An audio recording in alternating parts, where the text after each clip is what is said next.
This is the final unit before the semester exam, and it is all about evolution. Before we begin, things to consider. So evolution can be a hot topic for some people, and I just want to clarify, we're not talking about where humans came from. We're not talking about where life began. If you want to know more about that, just like it says on your screen, I can point you out to various resources. And also, when we talk about evolution, a lot of people will say, we came from monkeys. And that's actually a misconception. That's not even close to being true. We'll cover that later on. Most people really have no idea what this theory is about. And so my job is to teach you the basics. What is the theory of evolution? And more importantly, I want you to see that evolution is happening today.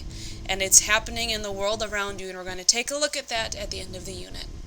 Something to keep in mind is the difference between a theory in science and day-to-day conversation. In day-to-day conversation, a theory is usually based on a hunch. It's just a thing that you believe to be true, and it's something that you can prove. So, for example, saying I have a theory that if you cut off all of Miley Cyrus's hair, she looks like the guy that plays Draco Malfoy in Harry Potter. And you could prove that to be true. I mean, look at the picture. It looks pretty true. The difference is in science, a theory is not proven. It is supported by evidence. It can always be changed. It can never be proven. The only thing you can do is use your evidence to support it, modify it, or disprove it, but we never prove it. So keep that in mind. A theory in science is different from a theory in day-to-day talk. Now, the theory of evolution. It's a theory. It cannot be proven. We can only use the evidence that we have to support the idea that organisms change over time. That's all the theory of evolution states.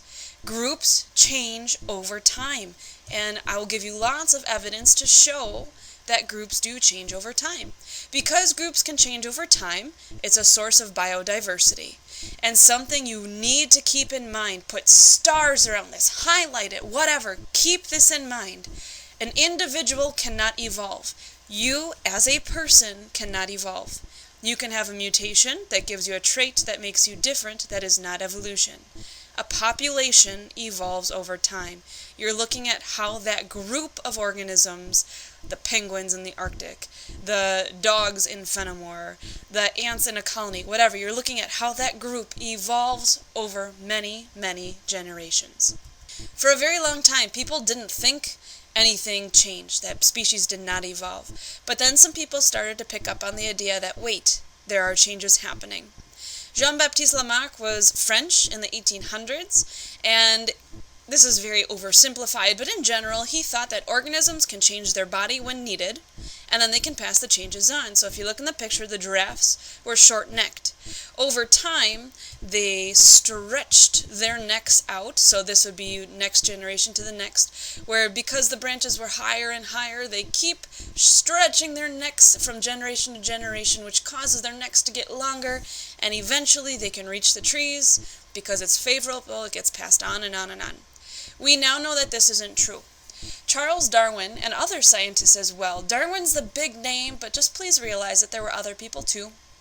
Darwin took a ship called the HMS Beagle to the Galapagos Islands off the coast of South America here, and while he was there, he observed plants and animals. Now, these are the Galapagos, and you can see that there's a variety of islands, and the environment is slightly different on each island.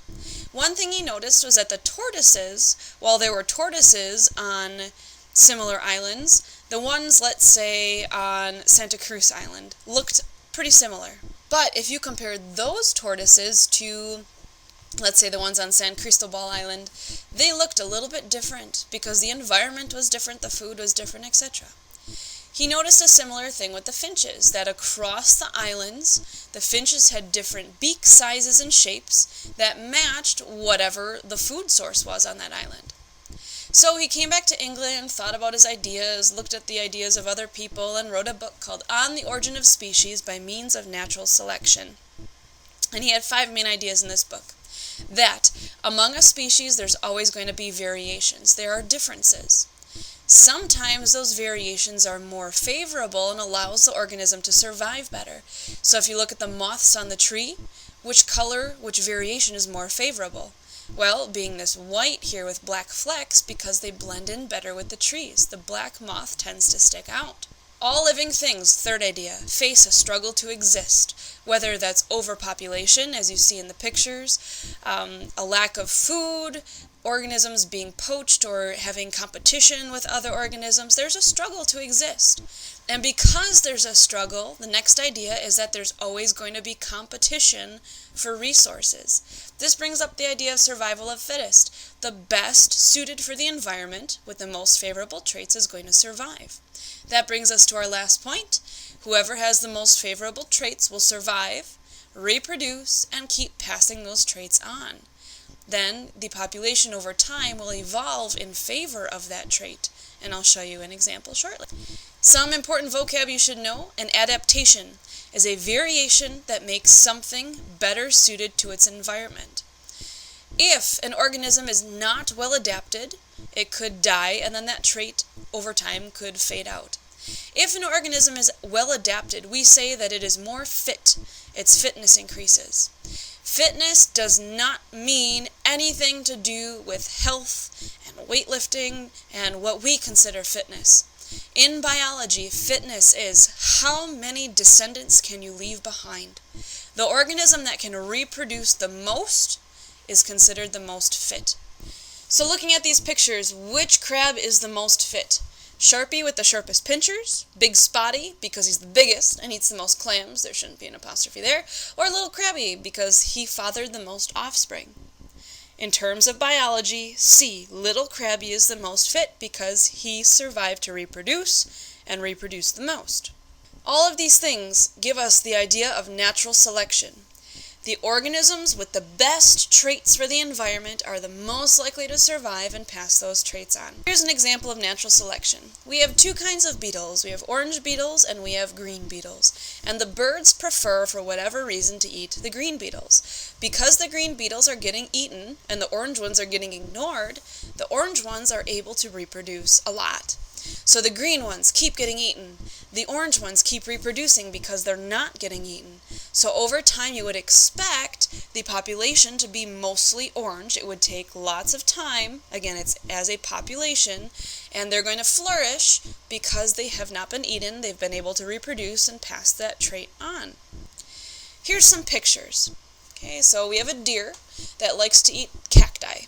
We have a non-pokey cactus and a pokey cactus. Scene 2, you can see it's eating the non-pokey cactus. Scene 3, eventually the non-pokey cactus dies off.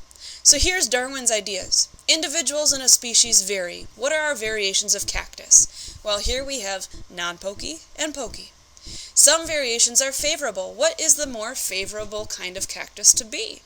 Well, in this case, it's pokey because the deer won't eat you. All living things face a struggle to exist. What's the struggle? The struggle is that the cacti get eaten by the deer. Competition for resources occurs. Well, we can assume that the two cacti here are competing for water. And so then lastly, individuals with the favorable traits will survive. The pokey cactus is going to survive. It's harmful. The deer can't eat it. It gets all the spines in its mouth. Therefore, it's going to survive and pass that trait on. So over time, the population should evolve. The cacti should be more pokey over time. Just as selection occurs in nature, we as humans can cause selection, and this is called artificial selection. We can intentionally pick the traits that we want in crops, in dogs, in whatever, and then make those organisms reproduce more often and get rid of the traits that we don't want to see. Think about traits in dogs. So let's say to make bulldogs, that the first breeders before bulldogs were around liked that some dog had a squished-in face. And so they reproduced that dog more often, so that squished-in face kept getting passed on and on and on to get us the bulldog that we have today. The next thing you're going to do is grab the worksheet from the crate, and it kind of reminds me of this problem that I talked about here. You're going to be given populations, and you have to pick out how do these things of natural selection relate to those populations. If you need help with it, let me know. I can always go over an example with you, and then refer to your note packet for any other information you need and to see what's coming up next.